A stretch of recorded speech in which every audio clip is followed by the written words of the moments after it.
On a Friday evening 2,000 years ago, after 3 years of following Jesus, his 12 closest friends watched as he died on a cross and was buried. Think about how they must have felt. These 12 guys had given the last 3 years of their life to follow someone who claimed to be the Son of God. And then in one day, he was beaten and killed right in front of them. They must have been really confused. I mean, if Jesus was the Son of God, why would he allow himself to be killed for something he didn't do? I mean, does this mean he wasn't really the Son of God? Were we just tricked? They probably were really scared too. I mean, what would people do to them? I mean, if they could kill our leader, what will they do to us? And what about our families? Will they be safe? There was so much uncertainty about the future and about what they were going to do. The disciples who had followed Jesus around listened to him teach, listened to him talk about his own death. They were sure this wasn't part of God's plan. Maybe God's not in control anymore.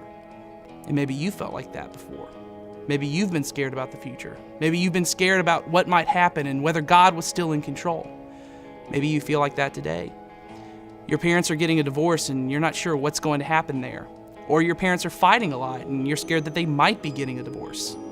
Maybe one of your parents lost a job and you don't know what that means for you and your family. Maybe in August, you know you'll be starting at a school where you don't know anyone and you're afraid that you won't make any friends.